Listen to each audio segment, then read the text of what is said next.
Good evening, everybody. Thanks again for listening. This is the Beauty in Us Radio right here on Awesome God Radio. I am your host, Nelson E. Brown, and we're going to dive right into the discussion tonight about toxic masculinity in today's culture. Mr. Jordan Davis, I know that, and I know that you and I, this is not our first time, of course, crossing paths. I want to let you guys know that we used to be classmates. We grew up in school together. We were childhood classmates in elementary school and middle school. And we kind of reunited in college. So this is not our first time crossing paths with one another. So I just wanted to put that out there. But Jordan, I know that you have a brand that's called JD Speaks. And I know that you started that brand a few years back. And you told me about it a couple of years ago.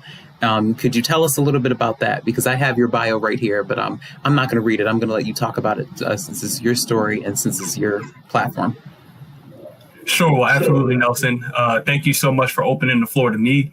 And before I get into the details in my backstory, I just want to say thank you for having me on the show. And you kind of mentioned this a few moments ago for our paths to cross once again and to come full circle and for us to be both on the same call tonight is just absolutely amazing. I'm just super proud of you and all that you're doing, to be working on, your third book and to already have two books that are successful and are helping people in their lives and in their journeys is just absolutely amazing. So I'm definitely proud of you, and I appreciate you for having me on the show tonight.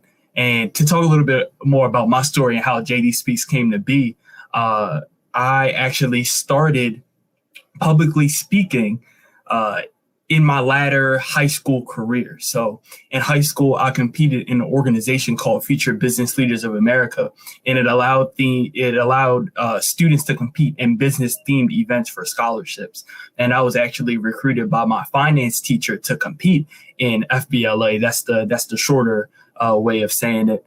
And the competition that I competed in was public speaking. So you had people competing in marketing and graphic design, people doing hospitality, things that are like business oriented that people build skills in. And public speaking was the thing that I competed in, and I did really well. I actually competed on the national stage. I placed 7th in the country out of the top 100 youth public speakers in my senior year of high school. And that's when I found out that public speaking was absolutely my gift. It was something that I was passionate about, and it was something that I was really good at, and I wanted to continue to find ways to do that. So I just started talking more about my story. I'm a student that, started out with a 2.4 GPA. That was my GPA at the end of my junior year of high school. I didn't really know whether college was in the plans for me. Luckily, I had the game of football that kind of, steered me in that direction. I always had the dream of playing college football, and I know we'll talk a little bit about that experience later on in the show. But that is really when I started to become interested in going to college, and I started to take my academics a lot more seriously at that point. So now as a speaker, I coach students on not only the importance of education, but how to improve their grades, how to get certain internship opportunities and scholarship opportunities, and really just advance themselves and use education as that launch pad into their future. And I know that education kind of gets a bad rap nowadays with college being so expensive, and there's so many other ways to make money and to be successful in this world without having a college degree. But I truly believe that the core of education is extremely powerful, and it's life-changing. And education, especially my experience at McDaniel College, has definitely changed my life in a lot of ways. And I'm sure that I wouldn't be the same person today if it weren't for the education that I've had over the years.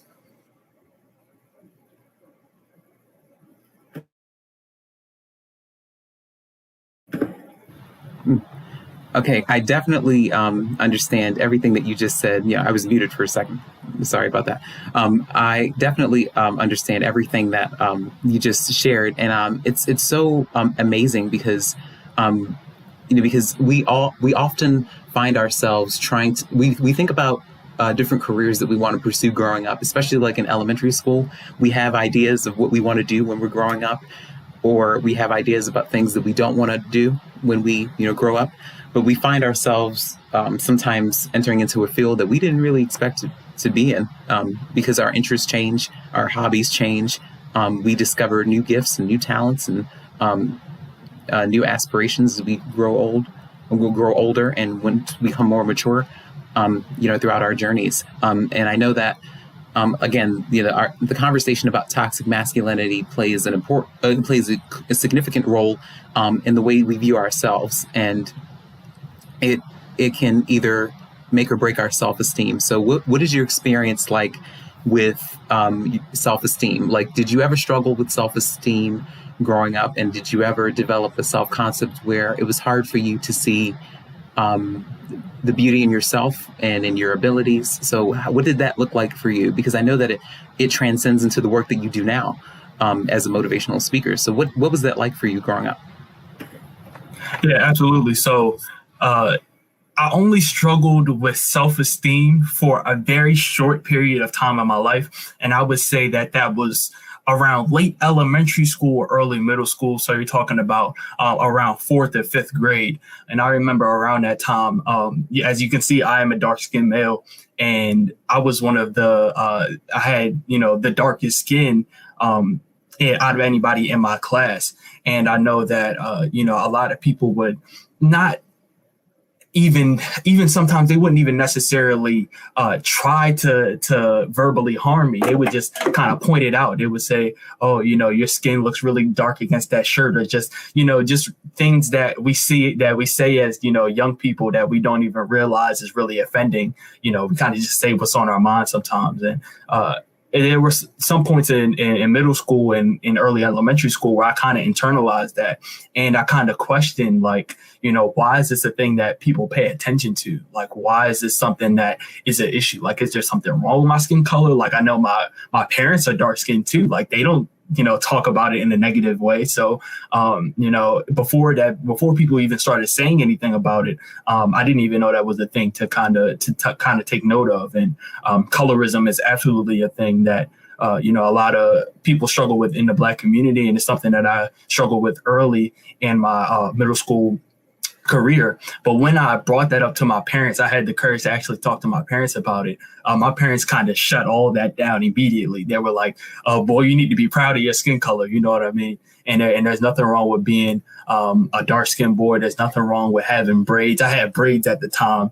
I'm glad I'm done that phase of my life. But, at the time I had braids, I had dark skin. So I didn't look like a lot of my other, male classmates at the time. And my parents kind of taught me to take pride in that. And ever since then, I've never really been afraid to express myself. And that even comes from my background as a hip hop dancer. I did some hip hop dancing in middle school. I don't know if you remember any of that, Nelson, but I did a little bit of that. And I even think, that experience that I had, in the many talents that I had, I played the drums in my church. So that's another way that I express myself. And then now as a speaker, I'm able to use that same confidence and to use that same self-esteem in my speaking, and it makes my gift even more powerful. So I absolutely give credit to my parents for letting me know, like, hey, like, be proud of who you are. There's nothing wrong with the way you look. God made you a certain way for a reason. And, I'm glad that I look the way that I do. I'm glad that I feel the way that I do. And I definitely accredit that to my parents and my upbringing. So. Yes. And I know that it definitely plays a part into how we view ourselves. Skin color is just one aspect of how we can sometimes be very critical of ourselves and what we look like and what we do, how other people perceive us, and just things of that nature. I know that puts a wear and tear on our self-esteem at times. I was going to say that when we talk about colorism, I know that I'm on the opposite end of the spectrum, and I get it too all the time, because a lot of people have really, really negative views about light-skinned people too, or people who are of a lighter hue. A lot of people think that we have an advantage, or that we think that we're better than everybody else, or we're more attractive than everybody else. But a lot of people don't understand that we struggle with a lot of the same issues that has no color, or has no shade. Because I created this platform on Awesome God Radio, The Beauty in Us, because it expands beyond the book series that I established back in 2018 with the first book that I wrote, The Beauty in Us, Our Reality. And it talks about how it's a memoir about how I struggled with self-esteem growing up in different phases of my life, from kindergarten all the way through high school when I graduated. So that's when that's how I share different components of my life, and how, the events that have happened or the people who are a part of that phase, how they either, destroyed my self-esteem or uplifted me in some way, shape, or form. And I think that to start off, I didn't really think it started off in the very, very beginning when I first started school. My views of my self-esteem and not being the best. I struggled with weight-related issues when I was younger. So I didn't really look at my self-image or my weight as being a problem until I was about 10 or 11 years old. And also during that time, there was one of my educators in particular. You know who he is. I'm not going to say his name because some people might be listening. But he was in our school. He was a Black teacher. And, my mom and I, we were really, really excited when we first started, at our school, because we didn't really see a lot of Black male teachers in the profession. There aren't a lot of Black males as teachers in the field of education. There aren't a lot of Black male principals. There aren't a lot of Black males just teaching in elementary school. So we looked at it as an opportunity for me to grow and advance. We thought that that would have created some type of safe haven for me, because seeing somebody that looked like me or who was from the same community, I thought that I would have been able to relate to. But being in his class and under his instruction and under his leadership, it was just one of the most stressful periods of my life because of how I felt mistreated by him. And he is a part of the reason why I still struggle with self-esteem today, because because I felt like he treated me differently. I felt like he had his favorites in our class, and he even sat in a parent-teachers conference with my mom and said that math just wasn't my thing, and that I wasn't smart enough to be in his class. So that really, really damaged my self-esteem, because I felt like he wasn't doing his all to make sure that I was being the successful person that I was supposed to be, or the successful young man that I was supposed to be. And he just gave me a hard time the entire time I was in his class. He was really apprehensive about helping me. He didn't really want to, uplift me at all, I felt like.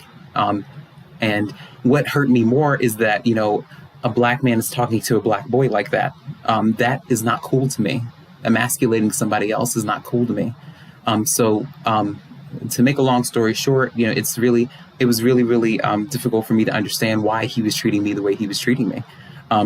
But I felt like his ultimate goal was to just become a principal. And that was the only thing that he was concerned about.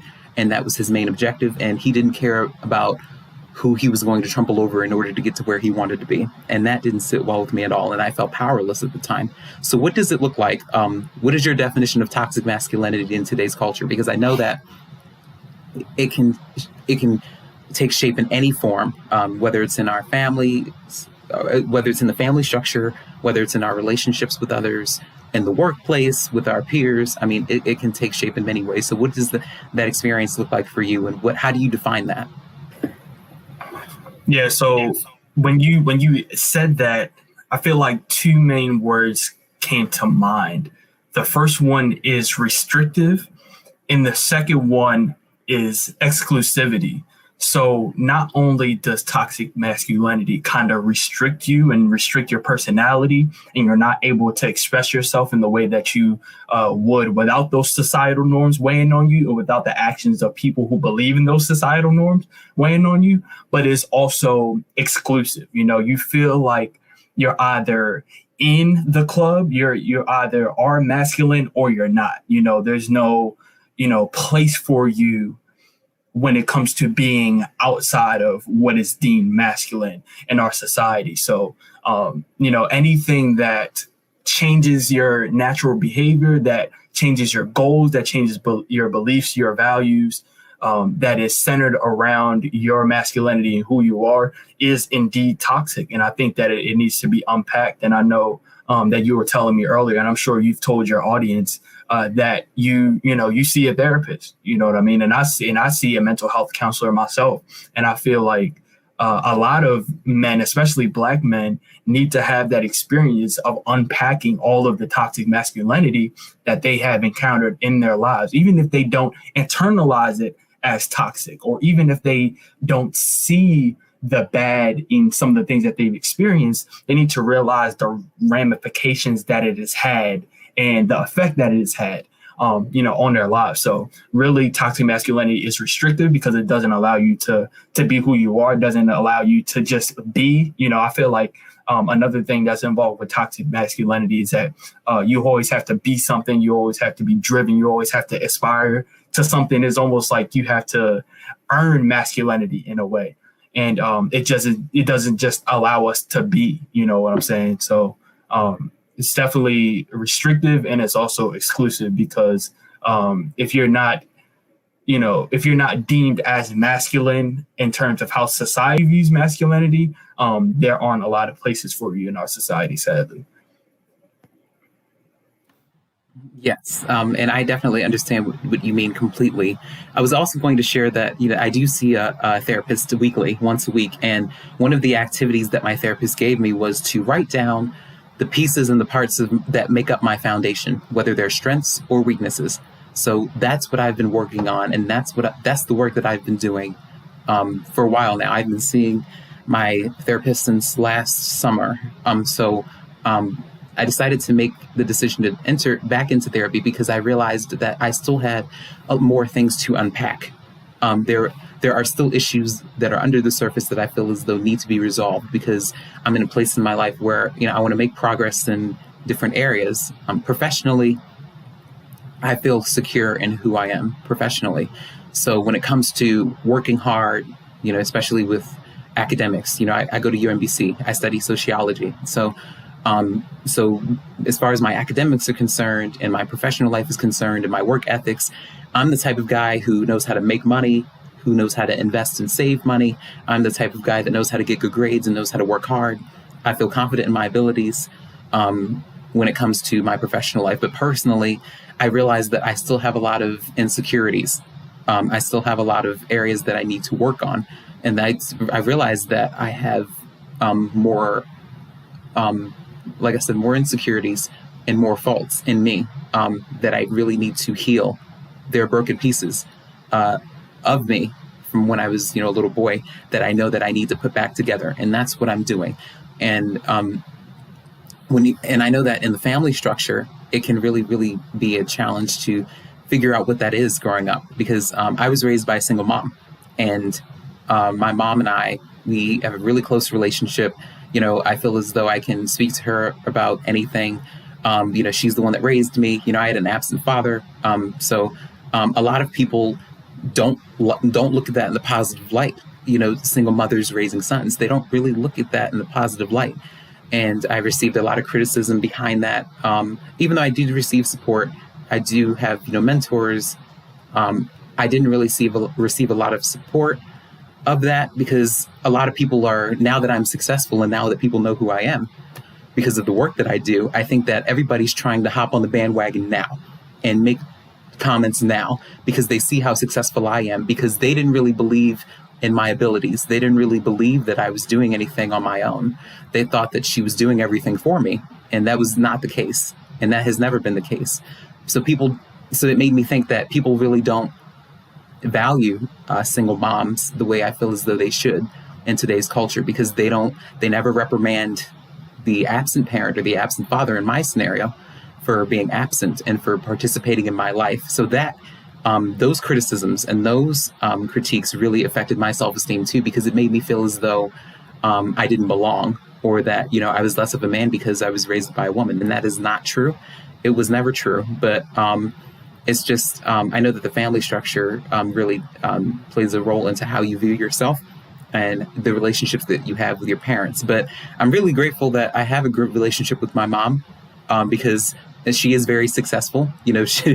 I told her that, on my show, on her last day or her last week at work, before she retires, I'm going to do a broadcast. So to celebrate her retirement, from her place of employment. So I talk about how successful she is, and I brag about that all the time. And she doesn't, and she just thinks that she's just doing what she's supposed to do. But I told her that, she's accomplished a lot more than what she gives herself credit for, and also my aunts in my family, the same thing. So I know that it's imperative for men to have good relationships with their moms, because I notice now that I'm older that a lot of men who don't have good relationships with their moms or the maternal figures in their lives, they have those mommy issues carry into their relationships. So what does that look like? What do you think that looks like? Sure, I'll go into a little bit of that, and I just want to say, like, that's great that you have such a close relationship with your mom. Like that's awesome, and I could definitely attest to that because I have a really close relationship with my mom too. I was raised with both parents in my house. Of course, I'm close to my dad too, but I would say that I am a mama's boy, so I'm closer to my mom than I am my dad. And it was so striking when you said that people who do not have a close relationship with their mother carry those same mommy issues into their other relationships, because I actually saw that firsthand with my older brother. I'm 21 years old. My older brother is 9 years older than I am. And he's never had a great relationship with my mom. And, sometimes their relationship has been rocky, to say the least. They've had several verbal disputes. There have been lawsuits that have happened, restraining orders. Just like I've been able to see all the things not to do to your loved ones from the examples that I've gotten from my brother. And I could just see, the certain things that he's gone through in his life, with his friendships, with his intimate relationships. And I could definitely see some of those same patterns as far as how he treated my mom and their relationship carry over into the other relationships that he's had. So it was just striking that you said that, because literally that is what I have seen my entire life. You talk about a 9-year difference. I've been able to see this and really recognize these issues since I was 10 years old. And literally my whole adolescent upbringing, I've been able to see, that rocky relationship between my brother and my mother. And, I questioned a lot of it, of course, as I got older. Like I said, I'm 21 now. I'm a lot wiser. Like I've seen a lot more. I know where a lot of it kind of comes from. And I'm able to think back to when I was 10 years old, think back to when I was 12 years old and say, maybe this is the root of some of the issues that they're having now. You know what I mean? So I'm definitely cognizant of that. I'm super appreciative of my mom, and it really makes me happy that she didn't change her parenting style when it came to raising me. And she tells me this story all the time because she questioned a lot of her, parenting decisions, because my brother didn't necessarily take the right track in life. And of course, like I said, their situation was always rocky. So for a long time, she thought that what she was doing maybe was wrong. She thought that maybe she was the issue. But, my dad encouraged her to, keep that confidence as a parent, to not change anything, because she knew at her core, she was doing the right thing to raise her son. So when it comes to raising me, and that's my only brother, so it's only two of us. When it came around to raise me, she didn't change anything about her parenting, and I'm so glad that she didn't, because we have such a great relationship. And I definitely wouldn't be the man that I am today if it weren't for the parenting of both my mom and my dad. So. Yes, thank you for sharing that. That was a very, very transparent. What you just shared, that was very transparent and honest. And it's interesting because I know that the mama's boy kind of, those terms aren't, the connotation of those terms aren't used in the best light when we talk about boys, well, in particular in our case, Black boys and their moms, because a lot of people look at that in a negative light. But then again, I feel like it's a double standard, because when you have daddy's girls, people don't treat that the same. They look at it differently. Dads and daughters, moms and sons, they look at that differently for some reason, and they don't create a negative connotation for daddy's girls like they do for mama's boys, because they look at a mama's boy as someone who is just like kind of like a spoiled brat, someone who doesn't have any responsibilities, someone who is not driven or motivated, and that's not true. I just look at it as a man or a boy that has a really good relationship with his mom. And again, like you said before, that carries into your relationships. As a man, how you view women is based upon how you view your mom. So how you view your mom as a boy, that is how you're going to view women. That's how it dictates how you are going to treat women, how you're going to view women, whether or not you're going to view women in a positive light, whether or not you are going to respect them in their dreams, and to and to be respectful of them as people.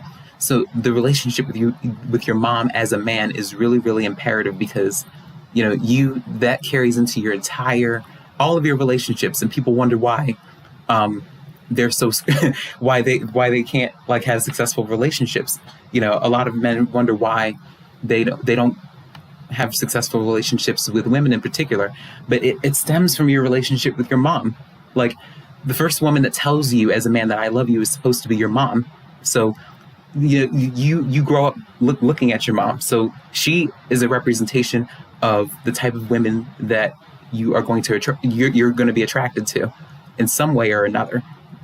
And I feel like when you are clear about who you are, and when you're clear, and when you repair broken relationships, you become aware of who you are, and you have a better foundation. I think that a part of being a man is developing a good foundation to stand on, with the good, the bad, the ugly, your strengths and weaknesses, and just making that a part of who you are.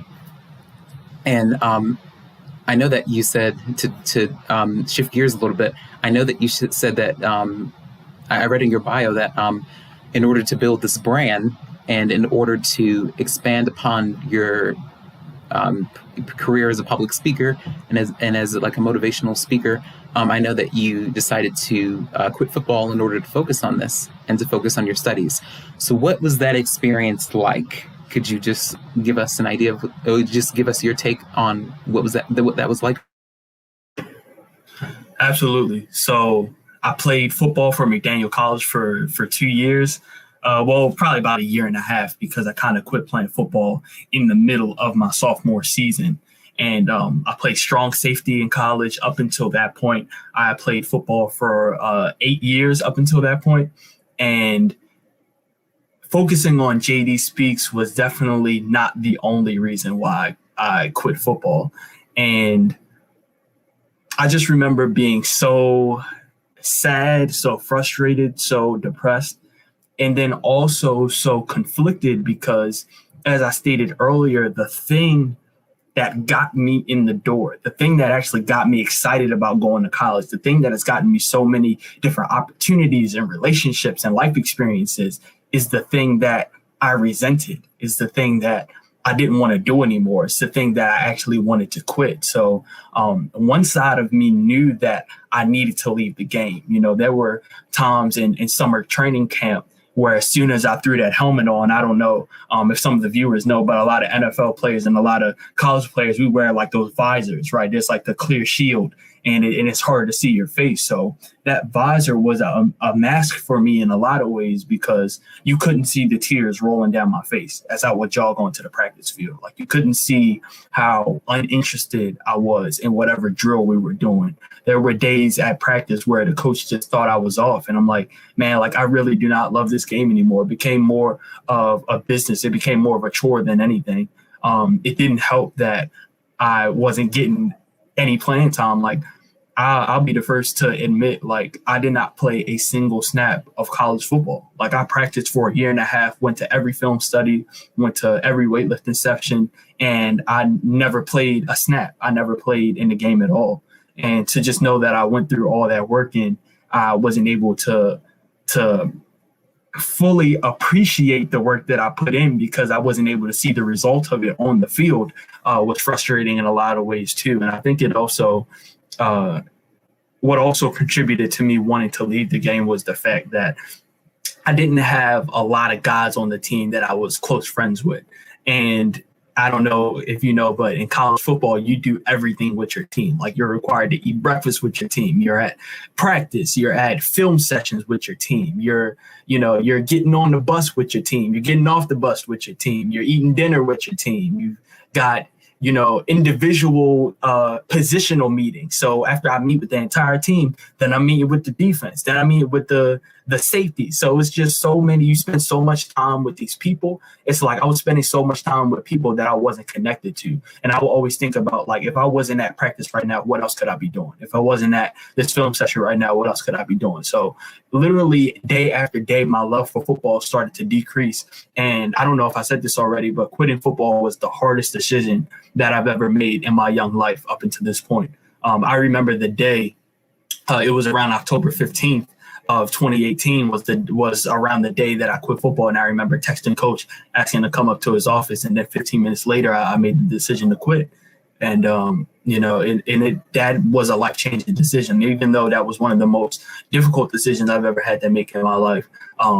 It was one of the most important decisions I've ever made in my life. And it's definitely one of the best decisions I've ever made in my life. Just being able to free up my time, being able to free up my spirit, and actually do the things that I enjoy doing, like investing in JD Speaks and knowing that I'm changing people's lives, spending more time with my longtime girlfriend that I've been with for over 2 years now, being more involved on campus, joining the Black Student Union and joining the entrepreneurship program at my school, just so many different things that I didn't have the time or the energy to do because I was spending so much time doing something that wasn't for me. And I truly believe, I know this is called Awesome God Radio, so I feel like I have the right to speak about my God.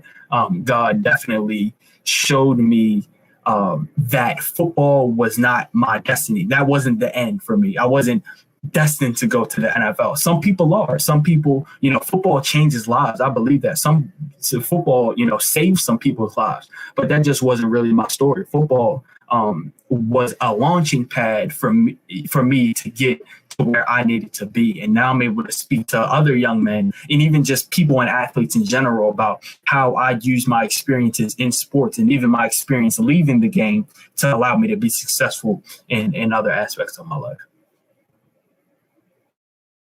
Yes, and I love the fact that you share your experience about that, because I know that a lot of people make you feel bad when you decide not to pursue something different.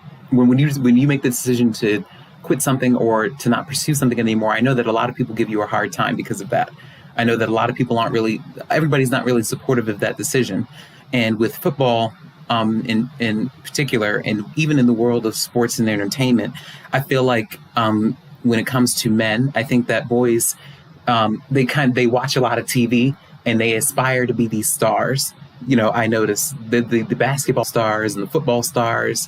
I've been to games where they try to, imitate the stars that they see on TV, and they think that that's the only way to be successful is to pursue sports or to make it in some form of entertainment, because they look at rappers, they look at like I said, sports, people in the sports industry and other athletes, and they have a wrong perception of what that is.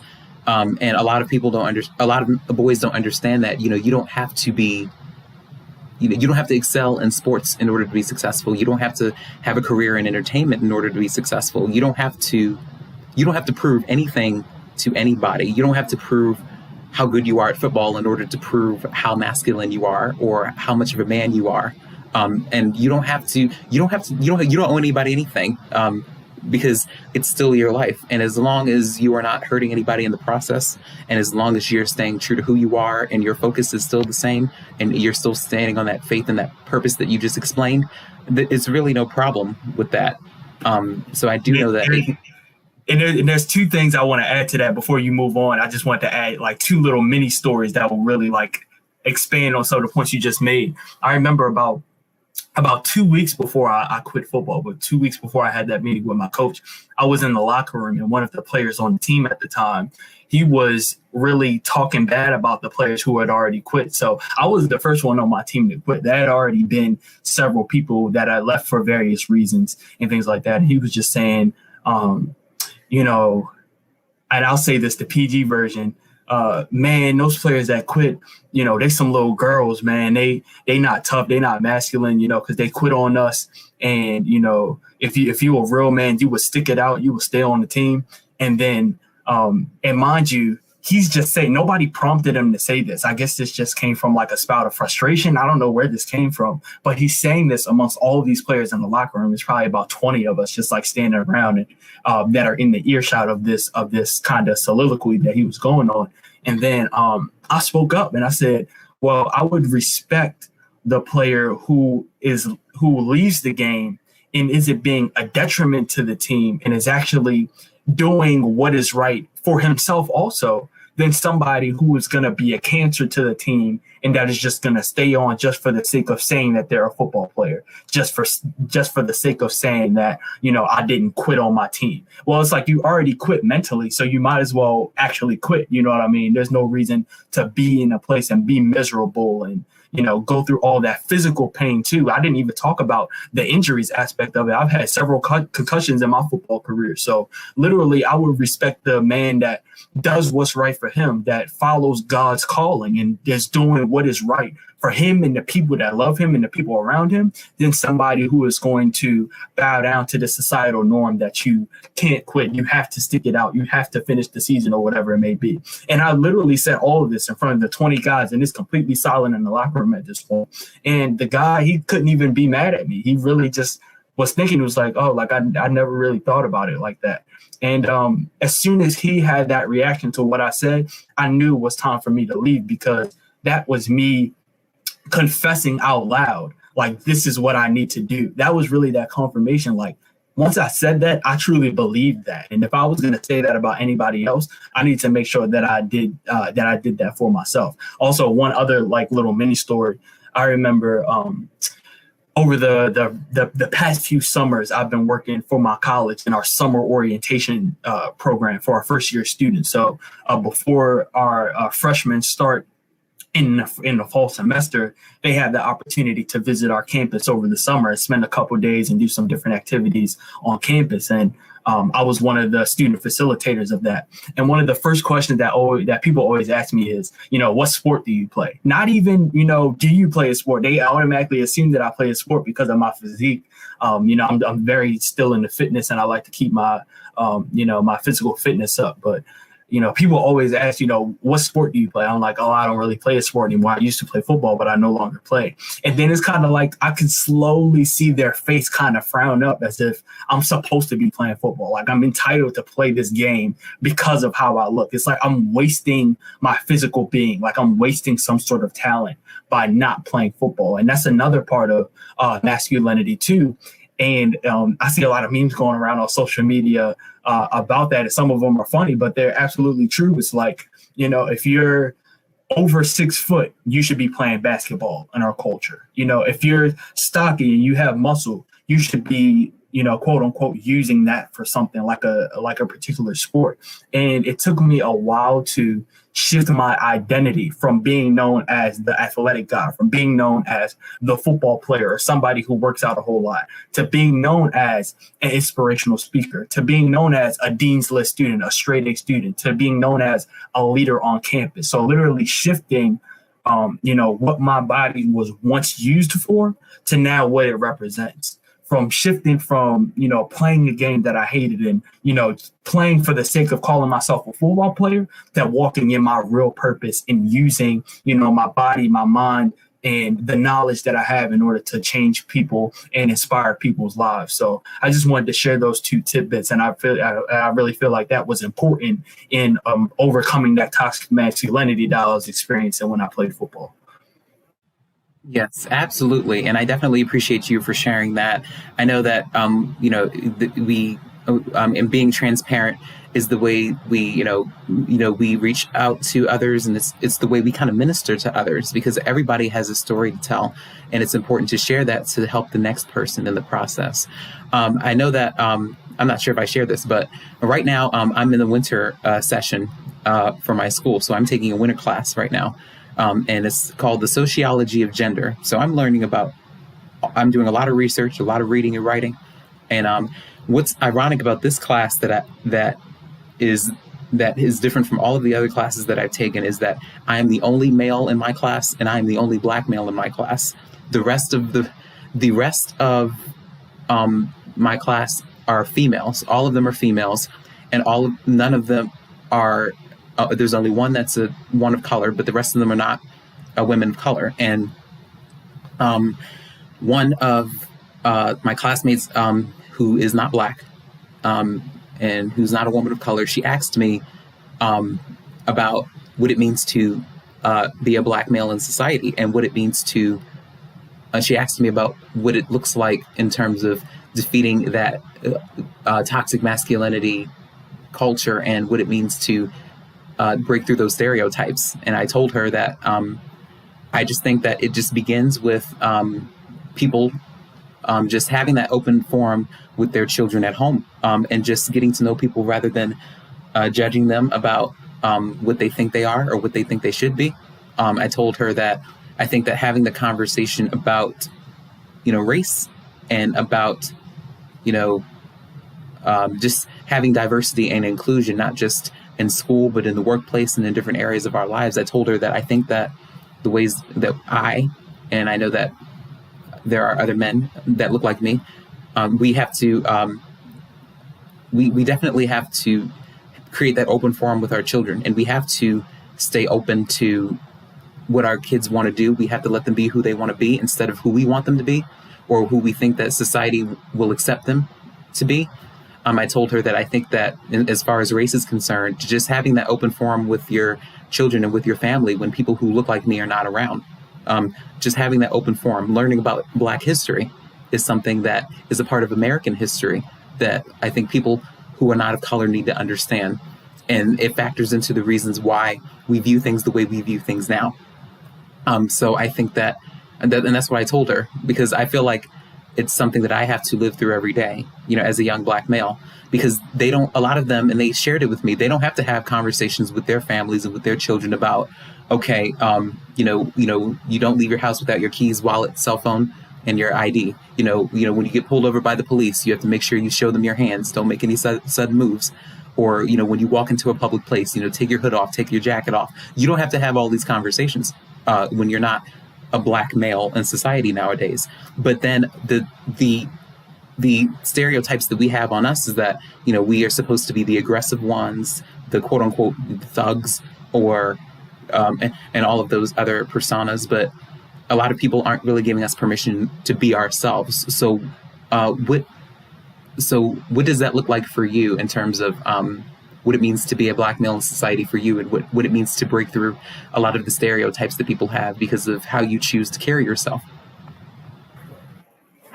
Yeah, man. And I guess I'll start by talking a little bit about my study abroad experience, because I feel like it kind of opened up a lot of, ideas and thoughts that I'd never really considered, being in the U.S., honestly. So for those who don't know, I actually studied abroad in Budapest, Hungary, earlier this year before the pandemic hit. So I spent from late January until about mid-March when we were called back, when the virus really became an international, when it really became a pandemic, is when I was called back home. But I would say that in that 6-week period, I realized a lot of things that are exclusively American that I thought that was just like a way of being in the world.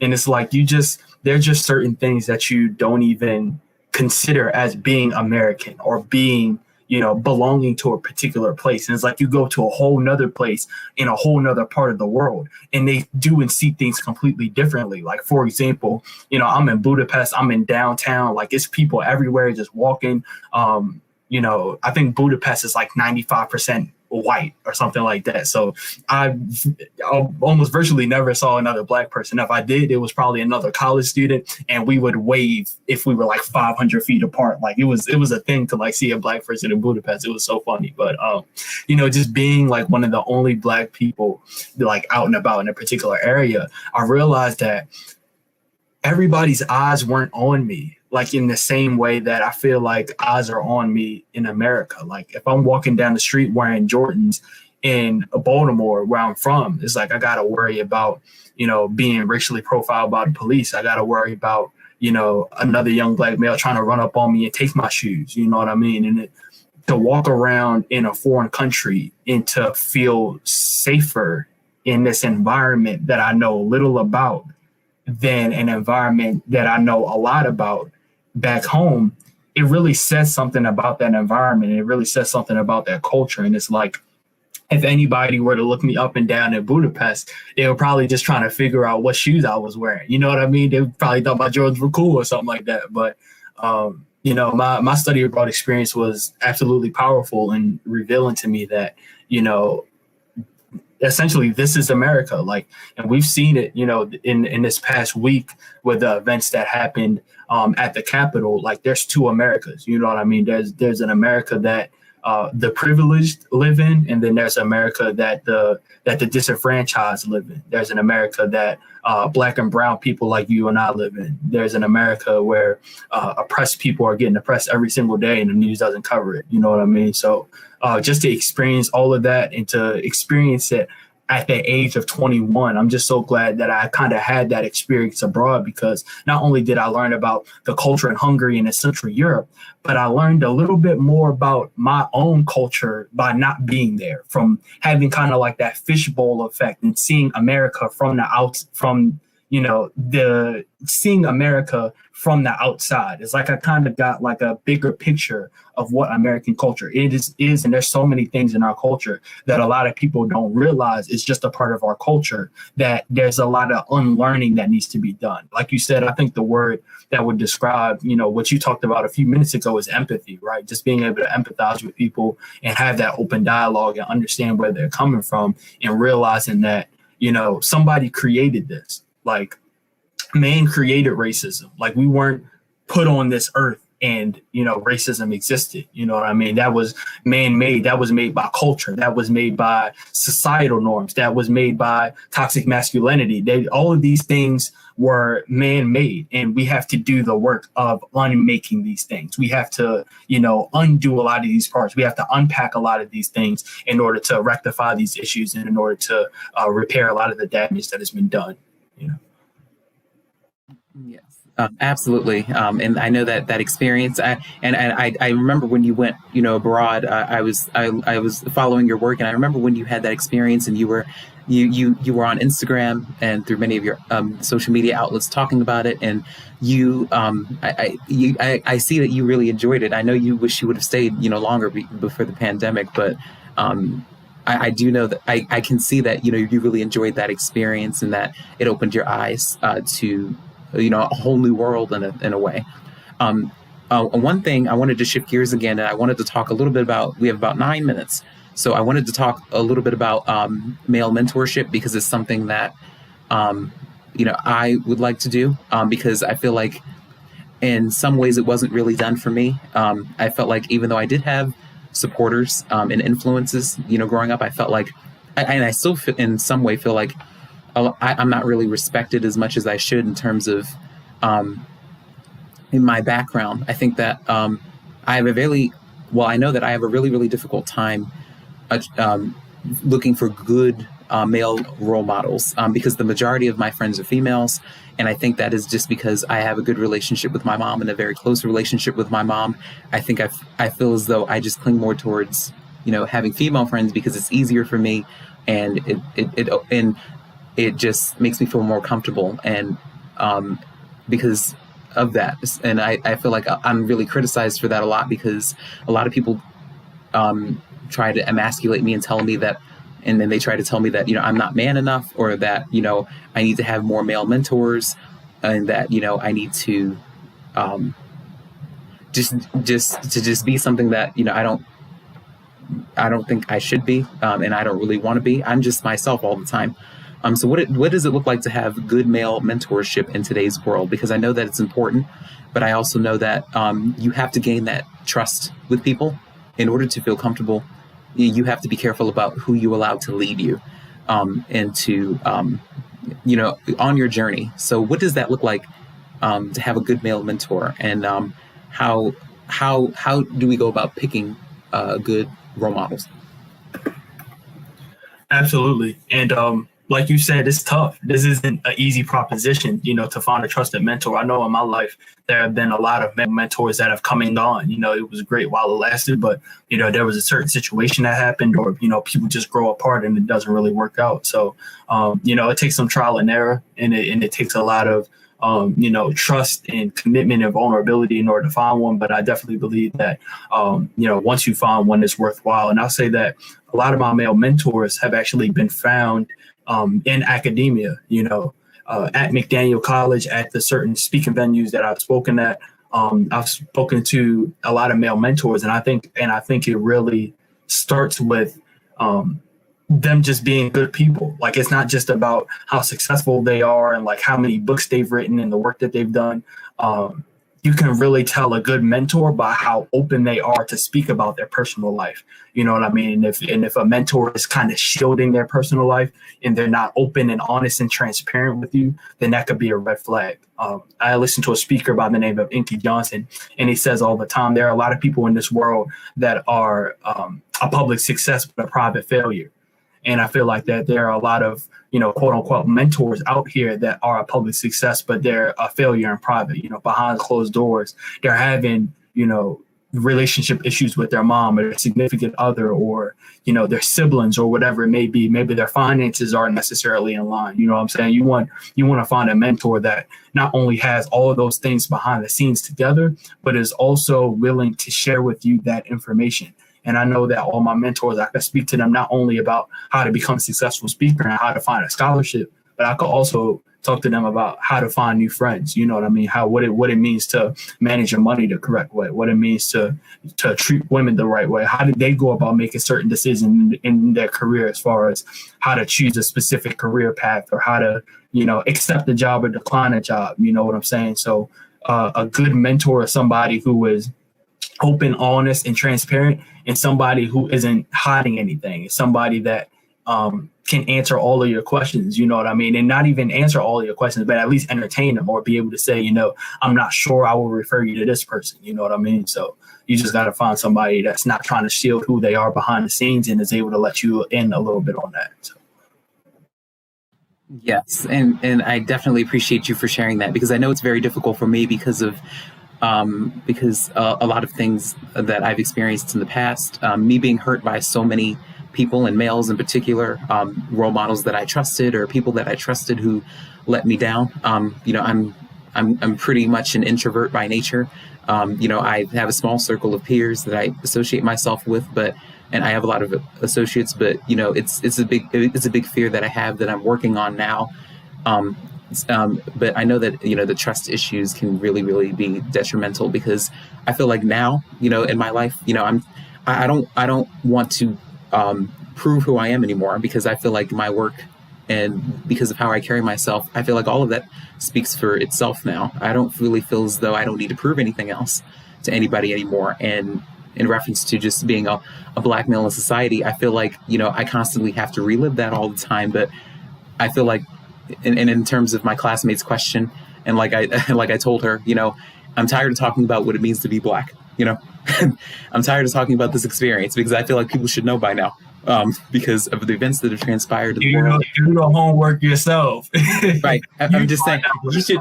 Right. I'm just saying you should know by now. And if you choose not to know, I feel like you don't care, and you're not open to learning about that experience and what that means. But I feel as though, I'm tired of talking about that experience. I feel like I have to relive it over and over again, when I wake up in the morning, and when I go to bed at night, and when I live my life.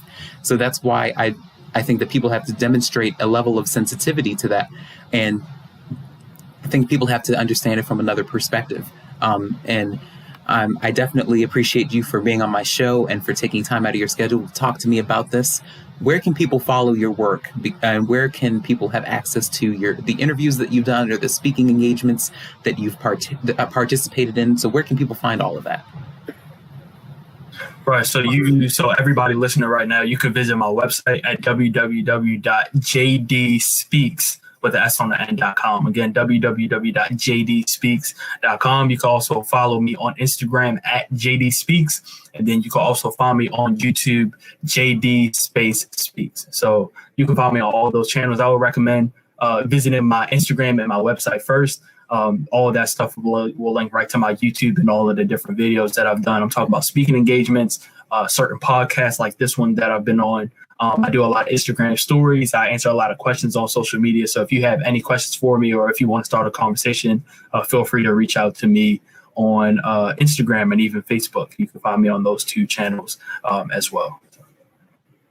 Yes, well, I want to thank you for being a part of my broadcast, and I want to thank you for taking time out again, to speak with me about subjects like these that need to be unpacked more often than not. So I'm going to let you go, and I'm definitely going to keep in touch, and I will be inviting you back on the show in the future to talk about many of the current events and many of the things, many of the activities and special occasions that you have coming up, so that you can share with other people, and so that you can be open and transparent about that too. And I know that, you have helped someone, with this broadcast. So I want to thank you again. No, thank you, man. I appreciate you for having me on. Thank you for your time and attention. And thank you for everybody who's watching right now. I just want to say, man, again, I'm extremely proud of everything that you're doing. I know that third book is on the way, so I'll be on the lookout for that, and everybody else should be too. So. So take care, and I wish you a good evening. Have a good evening. Absolutely. You as well.